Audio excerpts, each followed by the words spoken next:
Hello दोस्तों, कैसे हो आप सभी लोग। तो मेरा नाम है आकाश कुमार और स्वागत करता हूं मैं आप सभी के अपने चैनल केयर वेल फार्मा में। तो आज की इस वीडियो में हम बात करेंगे अपने क्रोमेटोग्राफी के बारे में। तो हम देख रहे थे अपनी instrumental method of analysis B pharmacy 7 semester. अब इसमें हमारी यूनिट 3 को हम स्टार्ट करेंगे और इसमें हमारे लगभग 3-4 चैप्टर हैं। तो यहाँ अगर मैं सिलेबस देखूँ तो सबसे ऊपर वाला जो हमारा पार्ट है आपको नहीं दिखेगा ऐसे, उसमें हम कवर करेंगे आज इंट्रोडक्शन टू क्रोमेटोग्राफी को। देन हम जो है यहाँ पर 4 चैप्टर होंगे, तो 4 वीडियोज में ऐसे ही हम चारों को कवर करेंगे। और इसके जो हैंड रिटन नोट्स है उसकी पीडीएफ प्रोवाइड कर दूंगा मैं आपको, कहाँ पे वेबसाइट पर मिल जाएगी, आपको टेलीग्राम ग्रुप पर भी मैं शेयर कर दूंगा। तो यही था इसके बारे में। बाकी आपको ये कुछ दिख रहा होगा। तो सबसे पहले तो आपको हैप्पी न्यू ईयर 2023। तो आज है नई साल और आज के दिन ही हम अपना ऑफिस एक तरह से ऑफिशियली हमारा काम हो रहा है। ऑफिशियली लॉन्च तो हम 26 को करीब करेंगे या 1 फरवरी को करेंगे। और बाकी आज के ही दिन हमने अपना फेस रिवील भी किया है। तो उस वीडियो पर इतना प्यार और सपोर्ट दिखाने के लिए सच्चे दिल से थैंक यू रहेंगे। तो फ्री में हम आपको सारा कुछ जो प्रोवाइड करते रहेंगे।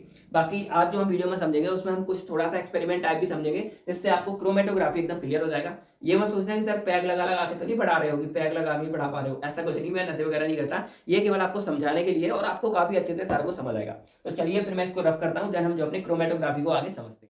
तो कल लाइट चली गई थी, आज हम इसको कंटिन्यू करते हैं। तो अब हम समझेंगे क्रोमेटोग्राफी एक्चुअल में होती क्या है। तो अगर हम सिंपल टर्म में समझें तो it is a process of separation, यानी कि ये हमारी एक सेपरेशन टेक्निक होती है। अब इसके अंदर क्या होता है, तो मान लो कोई हमारे पास मिक्सचर है जिसमें हमारे 2 से ज्यादा चीजें आपस में मिक्स होती हैं, मिली हुई होती हैं। तो उन्हीं को सेपरेट आउट करना, यानी कि उन 2 से ज्यादा जो भी चीजें उनको अलग अलग करने की प्रोसेस ही हमारी क्या कहलाती है, सेपरेशन टेक्निक कहलाती है। अब जैसे अगर मैं आपको एग्जाम्पल दिखाऊं, मान लो ये हमारे पास एक बॉक्स है, जैसे यहाँ भी मैंने बना रखा है, और मान लो इसके अंदर क्या है, हमारे डिफरेंट डिफरेंट कलर मिले हुए हैं। ये हमारे पास व्हाइट है, येलो है, हमारे पास ग्रीन है, रेड है, यहाँ पे ब्लू है, ऑरेंज है। ये डिफरेंट डिफरेंट कलर हमारे पास मिले हुए हैं। तो अब हम इसको क्या बोलेंगे, इसको हम एक तरह से बोल सकते हैं कि हमारे पास क्या एक मिक्सचर है, हमारे पास पूरा मिक्सचर ऑफ कलर है जिसमें डिफरेंट डिफरेंट कलर हमारे मिले हुए हैं। तो अब मुझे क्या करना है, मान लो मुझे रेड वाला अलग से चाहिए, तो पहले मैं क्या करूंगा, पहचानूंगा इसमें रेड कौन सा है, ये वाला है। देन मैं इसको क्या करूंगा, बाहर निकालूंगा।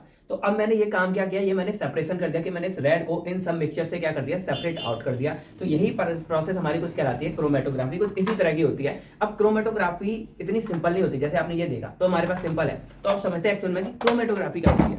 तो लेट करो, ये हमारे पास क्या एक मिक्सचर है। अब जो हमारे पास आपने अभी कलर देखे, उसी में से मैंने यहाँ पर तरह तरह के कलर, यानी कि मैंने यहाँ पे लिया था येलो कलर, फिर ग्रीन कलर, फिर रेड कलर, फिर ब्लैक कलर लिया। तो मैंने इन सबको क्या कर दिया, इसके अंदर मिक्स कर दिया। अब अगर आप इसको देखोगे तो क्या आप बोलोगे कि ये कौन सा हमारा कलर है, ना तो ये हमारा यहाँ से ग्रीन लग रहा है, ना हमारा ये रेड लग रहा है, ना ऑरेंज लग रहा है, ना येलो लग रहा है, ना ब्लैक लग रहा है। तो एक तरह से हमारा क्या होगा, ये मिक्सचर ऑफ कलर हो गए। अब क्या आप इसको अलग कर सकते हो, जैसे अभी आपने उस बॉक्स में से तो हमने रेड निकाला और अलग हो गया, क्या हम इसमें से इन कलर को अलग अलग कर सकते हैं। तो ऐसी कंडीशन में जब हमारे हाथ पर यहाँ काम नहीं करेंगे, मतलब हम इसको ना आइडेंटिफाई कर पा रहे हैं किसी को, ना हम इसको बाहर कर पा रहे हैं, सेपरेट कर पा रहे हैं, तो इस कंडीशन में हम यूज करते हैं अपने क्रोमेटोग्राफी टेक्निक। अब हमारे लिए क्वेश्चन आता है कि हमें क्रोमेटोग्राफी में करना क्या है, कि हम इसी कलर को अलग अलग करेंगे। तो ऐसा कुछ नहीं, क्रोमेटोग्राफी में क्या होता है कि एक्चुअल में मान लो ये हमारे पास बीकर है और ये हमारे पास कोई भी मतलब लिक्विड में सॉल्यूशन है, और इसके अंदर हमारे डिफरेंट डिफरेंट ड्रग्स यहाँ पे पड़े हुए हैं। तो इन्हीं ड्रग्स की हमको क्या करनी है, आइडेंटिफिकेशन करनी है और देन इसको आइसोलेट मतलब सेपरेट करना है। तो ये प्रोसेस हमारी कहलाती है क्रोमेटोग्राफी की। इसके अंदर हम क्या कर रहे हैं, जो हमारे ड्रग्स हैं उनको हम पहचान रहे हैं और देन उनको हम क्या कर रहे हैं, अलग कर रहे हैं। अब इसको मैं अगर एग्जांपल से आपको समझाऊं तो मान लो लीव्स होती है। अब ये ड्रग नहीं है लेकिन एक कंपाउंड भी बोल सकते हैं कि मान लो लीव्स है हमारी। अब लीव्स के अंदर एक होता है हमारा जेंथोफिल, होता है क्लोरोफिल होता है। आपको पता है क्लोरोफिल की ही वजह से हमारी जो लीव्स है वो पूरी ग्रीन कलर की हमको दिखती है। तो अब हमको क्या करना है, इस लीव्स के अंदर से वो हमें मान लो जेंथोफिल हमको अलग करना है। तो कैसे करेंगे, तो हम क्या करेंगे, लीव्स को पहले हम क्रूड ड्रग पूरा मतलब पीस पीस के फाइनली एक सॉल्यूशन प्रिपेयर कर लेंगे लिक्विड, और देन उसको हम इस क्रोमेटोग्राफी टेक्निक की मदद से क्या करेंगे, क्लोरोफिल को अलग निकाल लेंगे, जेंथोफिल को अलग निकाल लेंगे।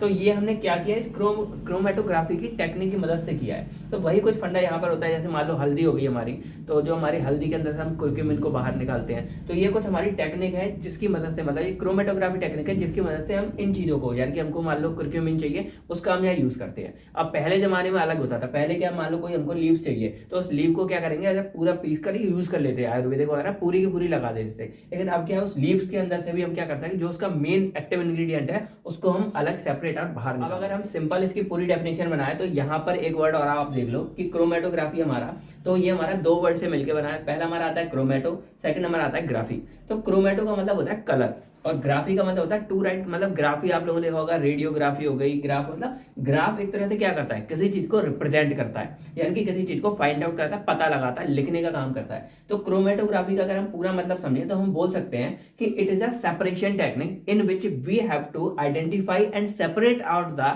Component from the mixture of component by using their different different colour. यानी कि हम क्या कर रहे हैं क्रोमेटोग्राफी में कि मान लो ये हमारे 3 ड्रग हैं तो इनके डिफरेंट डिफरेंट कलर होंगे। तो हमारा ये पूरा मिक्सचर ऑफ कंपोनेंट है। इस मिक्सचर ऑफ कंपोनेंट में हमारे ये 3 कंपोनेंट मिक्स हैं। तो इस मिक्सचर ऑफ कंपोनेंट में से इन कंपोनेंट को हम अलग अलग निकाल रहे हैं उनके कलर के बेस पे। जो इनका कलर अलग अलग हुआ तो उस बेस पर हम इनको सेपरेट आउट कर रहे हैं। जैसे हमारा ये यहाँ पर एग्जाम्पल हम फिर से लीव्स का समझें तो लीव्स के अंदर जो हमारा क्लोरोफिल है वो ग्रीन कलर का है, जिसकी वजह से पूरी लीव्स ग्रीन दिखाई देती है। जो जेंथोफिल है वो हमारा येलो कलर का है। तो हमने क्या किया, इसको जब हम क्रोमेटोग्राफी में डालेंगे तो हम जैसे ही ग्रीन आएगा हम क्लोरोफिल अलग कर लेंगे, जैसे येलो वाला पार्ट आएगा हम वहां पर क्या करेंगे, अपने जेंथोफिल को अलग कर लेंगे। तो इस तरह हम यहाँ पर पूरी की पूरी क्रोमेटोग्राफी को समझते हैं। अब समझते हैं कि आखिर ये हमारी काम कैसे करती है। ये तो चलो आपने पूरा थ्योरिकल समझ लिया, थोड़ा प्रैक्टिकल बेस पे समझते हैं कि ये चीज हमारी काम कैसे। तो अब समझते हैं अपना प्रिंसिपल ऑफ क्रोमेटोग्राफी के बारे में। तो वैसे तो हमारे इसके प्रिंसिपल 2-4-6 आते हैं। जैसे हमारी इसके टाइप्स में अगर देखें तो HPLC, TLC, तो अलग अलग तरह में हमारे वेरी करते हैं प्रिंसिपल। तो हम क्या करेंगे, जनरल प्रिंसिपल समझेंगे जो यानी कि किस सिद्धांत पे हमारा क्रोमेटोग्राफी एक्चुअल में काम करता है। मतलब अगर मैं आपको सिंपल ये दिखाऊं तो लेट करो हमारे पास ये पूरा मिक्सचर है, तो इसको हम कैसे सेपरेट आउट कर सकते हैं। मतलब इसमें 4-6 कलर आपस में मिले हुए हैं तो इन कलर्स को हम कैसे अलग अलग कर सकते हैं, ये प्रोसेस होगी कैसे। इस प्रिंसिपल को हम यहाँ पर समझते हैं जनरल प्रिंसिपल। तो उसके लिए आप पहले कुछ टर्म समझो, देन हम इस चीज को यहाँ पे आके समझेंगे। तो इसके लिए आप समझो पहले हमारे 2 वर्ड, पहला हमारा आता है इसमें स्टेशनरी फेज और दूसरा हमारे इसमें आता है मोबाइल फेज। थर्ड हमारा सैंपल। तो सैंपल तो हमारा वही हो गया, जैसे इस केस में हमारा सैंपल ये हो गया, इस केस में हमारा सैंपल यहाँ पे है। मतलब सैंपल हमारा वो चीज है, मिक्सचर है, जिसको हमें अलग अलग सेपरेट आउट करना है। तो पहले समझते हैं स्टेशनरी फेज हमारा एक्चुअल में क्या होता है। तो स्टेशनरी फेज, स्टेशन वर्ड से आप क्या समझते हो, जैसे आप लोगों ने देखा होगा ट्रेन वगैरह में आपने मूवमेंट सफर किया होगा तो वहां पर स्टेशन होते हैं हमारे। तो लोग कहते हैं सर स्टेशन आ गया, स्टेशन आ गया। स्टेशन नहीं आता, आपकी ट्रेन वहां पे पहुंचती है। तो स्टेशन हमारा क्या होता है, स्टेबल होता है, एक जगह रुका हुआ होता है। तो अगर हम बोले स्टेशनरी फेज हमारा वो फेज हो गया जो हमारा एक्चुअल में क्या है, मूवमेंट नहीं करेगा, एक जगह पे रुका रहेगा। सेकंड हमारी इसमें चीज आती है मोबाइल फेज। तो मोबाइल का मतलब क्या होता है, मोबाइल का मतलब होता है कि वो चीज हमारी जो क्या करती है, मूवमेंट कर रही है। यानी कि अगर सिंपल आप लोगों के जो रियल लाइफ में मोबाइल वगैरह होते हैं, अगर आप इसको यहाँ पे देखोगे तो इसका नाम मोबाइल क्यों है, क्योंकि इसको हम क्या कर सकते हैं, इधर उधर ले जाते हैं, यानी कि घूम सकते हैं हम। इसी वजह से मोबाइल का मतलब होता है मूवमेंट करने वाली चीज हमारी। तो मोबाइल फेज इसमें वो होगा जो हमारा क्या करेगा, मूवमेंट करेगा। अब समझते हैं ये चीज हमारी काम कैसे करती है।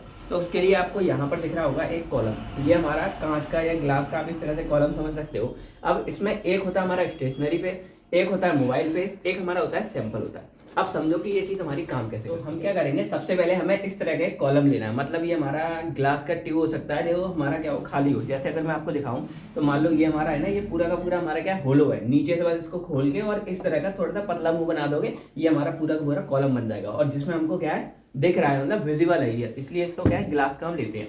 अब सबसे पहले इसमें हम बढ़ते हैं स्टेशनरी फेज। स्टेशनरी फेज हमारा क्या होता है, जो मूवमेंट नहीं करेगा। तो उसके लिए हम क्या करेंगे, सबसे पहले हम क्या करेंगे, यहाँ पे थोड़ी सी ग्लास वो लगा लेते हैं, मतलब कॉटन वगैरह हल्की सी लगा देंगे। और एक हमारे सेंटर्ड ग्लास होते हैं, आप लोगों ने ये पहले देखा होगा, बाकी जब मैं नेक्स्ट आपको पढ़ाऊंगा आगे तब आपको और क्लियर कर दूंगा सब। तो यहाँ हल्की सी हम वुल लगा देते हैं, हल्की सी रुई वगैरह कॉटन लगा सकते हैं या फिल्टर। देन हम यहाँ पर स्टेशनरी फेज यहाँ पे भर देते हैं। अब स्टेशनरी फेज हमारे डिफरेंट डिफरेंट हो सकते हैं, जैसे एल्यूमिना हो गया, सिलिका जेल हो गए। तो ये कुछ चीज़ें हमारी जो हम as a stationary phase use कर सकते हैं। अभी समझ लो बस कैसे काम करता है, जैसे हम आगे चैप्टर वाइज समझेंगे और आपको डिटेल्स में सब समझ आ जाएगा। तो हमने क्या किया, स्टेशनरी फेज को यहाँ पे अच्छे से हम क्या करते हैं, भर देते हैं। अगर स्टेशनरी फेज भर जाता है और ये या तो हमारा सॉलिड होता है या लिक्विड होता है, वो अलग अलग टेक्निक के अकॉर्डिंग हम यहाँ पे यूज करते हैं। तो मान लो यहाँ हमने सॉलिड वाला पूरा स्टेशनरी फेज अच्छे से भर दिया, और जब ये हमारा पूरा फिल हो जाता है देन हम क्या करते हैं, यहाँ पर सैंपल अपना फिल कर देते हैं। सैंपल हमने भर दिया। अब सैंपल हमारा क्या होगा, मिक्सचर ऑफ कंपोनेंट होगा। तो आपको समझने के लिए हम क्या करते हैं, ऐसे समझते हैं कि हमारे सैंपल में 4 चीजें यहाँ पे मिली हुई है। एक हमारा ए, एक हमारा बी, एक हमारा सी, एक हमारा टी। तो 4 चीजें हमारी सैंपल में मिली हुई है। तो ये दोनों आप समझ गए थे फिट होते हैं। अब क्या करते हैं हम ऊपर से, यानी कि अब सबसे ऊपर की तरफ से हम अपना मोबाइल फेज जो है उसको रन कराते हैं। रन मतलब हमने क्या किया, यहाँ से मोबाइल फेज को हम इस तरह डाल रहे हैं। और ये मोबाइल फेज हमारा सॉल्वेंट होता है और मोस्टली हमारे लिक्विड फॉर्म में होता है, यानी कि या तो लिक्विड होगा हमारा ये या फिर गैस होता है। तो हम लिक्विड यहाँ पे लेते हैं कि हमारा ये क्या है, लिक्विड है। अब देखो जब हमने यहाँ से ये डाला, अब इसके बाद क्या होगा, ये मोबाइल फेज हमारे सैंपल के साथ जाके टकराएगा। तो ये मोबाइल फेज जो हमारा सॉल्वेंट है, लिक्विड है, वो पहले इधर आएगा, हमारे सैंपल पे लगेगा। फिर सैंपल को धीरे धीरे नीचे की तरफ, भाई प्रेशर ग्रेविटी अपना काम करेगी, ये सब धीरे धीरे नीचे आएगा। तो ये सैंपल के ऊपर हमारे ये टकराएगा और ये चीज हमारी नीचे यहाँ पे जाएंगी। और नीचे जब जाएंगी तो इस तरह करके जो हमारा ये पूरा रेड सैंपल है, ये हमारा इसके अंदर जो हमारा स्टेशनरी फेज है इसके ऊपर आ जाएगा इस तरह करके। अब यहाँ पर समझो कि सेपरेशन कैसे होती है। तो मैंने आपको बताया इसके अंदर हमारे 4 component A, B, C, D। अब इन चारों में क्या होती है ना, एफिनिटी अलग अलग होती है। एफिनिटी मतलब होता है किसी के प्रति मतलब कितने लगाव, यानी कि कोई किसी के प्रति कितना हमदर्द है। चलो एग्जाम्पल से समझते हैं कि जैसे मान लो आप हो, अब मान लो आपकी कोई गर्लफ्रेंड होगी, भाई सबकी होती है, अलग अलग होती है, किसी किसी की नहीं भी होती। तो यहाँ पर क्या होता है, सब जो लड़के हैं ना वो लड़कियों के लिए अलग अलग डेडिकेशन दिखाते हैं अपना। जैसे मान लो कोई ऐसा है जो उसको पूरे घर तक छोड़ के आ रहा है, कोई कम डेडिकेटेड है तो वो उसको कॉलेज के बाहर से ही बाहर करती। तो इस तरह जो लड़के होते हैं उनकी एफिनिटी यानी कि उनकी डेडिकेशन अलग अलग होता है। उसी तरह से जो हमारे ये ABCD 4 कंपोनेंट्स के अंदर होगी, उनकी जो एफिनिटी है वो हमारे इस स्टेशनरी फेज के लिए अलग अलग होती है। अब जैसे मान लो यहाँ पर अगर मैं आपको दिखाऊं तो लेट करो कि हमारा A है, वो क्या करता है, वो हमारे स्टेशनरी फेज से कम प्यार करता है, यानी कि उसकी एफिनिटी हमारी क्या है, कम है। तो वो जितना जल्दी होगा वो उस स्टेशनरी फेज को छोड़ना चाहेगा। बी वाला मान लो हमारा उससे कम करता है, डी वाला मान लो सबसे कम प्यार करता है तो वो इसको और बिल्कुल छोड़ देगा। सी वाला हमारा प्यार करता है इससे। तो इस तरह आप समझ सकते हो, जो मान लो सी वाले जो हमारे से लगा कम है, तो सी वाला हमारा क्या होगा, धीरे धीरे यहाँ पे क्या करेगा, मूवमेंट करेगा और हमारे स्टेशनरी फेज से क्या रहेगा, चिपका रहेगा। बी, ये मान लो हमारा सी वाला है, बी वाला थोड़ा कम करता है, बी वाला नीचे आ गया, डी वाला और कम करता है इधर, और ए वाला सबसे कम करता है तो इधर आ गया। तो इस तरह करके क्या होगा हमारे कि ये अलग अलग इस तरह की यहाँ पे क्या बन जाती हैं, लेयर्स बन जाती हैं। और जब इस तरह की लेयर बन जाएंगे तो यहाँ से क्या होगा, सबसे पहले ए वाला बाहर निकलेगा, तो यहाँ हम लगाते हैं अपना बीकर। ए वाला हमारे जैसे यहाँ बाहर निकलता है, हमने यहाँ पे इस चीज़ को अलग कर लिया और इसको हम क्या करेंगे, ये स्पीकर को अलग हटा के दूसरा यहाँ पे बीकर लगा लेंगे। देन हमारा अब इसके नीचे बी वाला है, हमारा बी वाला आ जाएगा, उसको हम अलग कर लेंगे। देन इसी तरह हम अपने डी वाले को निकाल लेंगे और सबसे लास्ट में हम अपने ए वाले को निकाल लेंगे। तो इस तरह करते करते हमारे पास क्या होगा, ये चारों कंपाउंड यहाँ पे अलग अलग सेपरेट आउट हो जाते हैं। तो इस तरह हमारा कुछ काम करता है क्रोमेटोग्राफी। तो अगर हम सिंपल टर्म में देखें तो ये प्रिंसिपल हमारा किस पे काम करता है, एडजॉर्प्शन पे, पार्टीशन पे, कुछ आयन एक्सचेंज हमारे काफी होते हैं। मेन अगर हम उठा के देखें तो हमारा एडजॉर्प्शन पे काम करता है। अब एडजॉर्प्शन और एब्जॉर्प्शन देख लो, इस तरह से हमारा लिख जाता है थोड़ा थोड़ा। अब मूवमेंट हमारी रिस्ट से नहीं होनी चाहिए, तो ये रिस्ट से नहीं हो रही है, हमारी कहाँ से हो रही है, यहाँ से मूवमेंट हो रही है इसलिए। तो एडजॉर्प्शन जो हमारा है, एडजॉर्प्शन का मतलब क्या होता है, मान लो ये हमारा कोई भी एक सरफेस पे और यहाँ पे हमारी ये पार्टिकल हमने ये वाले डाल रहे हैं, तो अगर ये पार्टिकल हमारे यहाँ पे जाके क्या हो गया, अटैच हो गया, तो ये हमारा फिनोमेना कहलाता है सरफेस फिनोमेना, एडजॉर्प्शन। लेकिन अगर ये पार्टिकल हमारा इसमें एंटर कर गया और अंदर जा गया तो इसको हम बोलते हैं एब्जॉर्प्शन। तो जो हमारा क्रोमेटोग्राफी है वो हमारे डिपेंड किस पे करता है, एडजॉर्प्शन पे डिपेंड करता है। AD फॉर एडजॉर्प्शन पे डिपेंड करता है। अब समझो कि यहाँ पर हुआ क्या, जो मैंने अभी आपको वैसे समझा दिया कि एफिनिटी के बेस पर काम करता है, लेकिन थोड़ा सा क्या करता है, हम इसको जूम कर लेते हैं। देन हम यहाँ पर जो है इधर, तो हमने यहाँ पे इसको जूम कर लिया। अब अगर यहाँ पे देखें हम तो ये हमारा क्या हो गया, ये ब्लैक कलर में आपको दिख रहा है, ये हमारे है स्टेशनरी फेज। अब ये रेड कलर में ये हमारा क्या है, सैंपल है।